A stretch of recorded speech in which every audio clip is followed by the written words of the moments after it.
Want to know how to follow people on Threads app?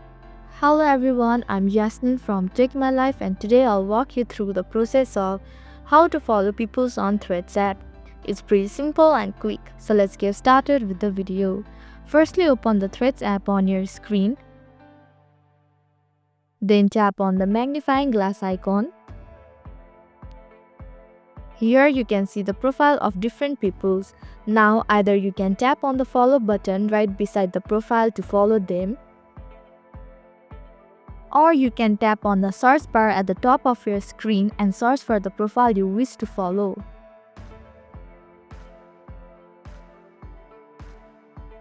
Furthermore, tap on the follow button.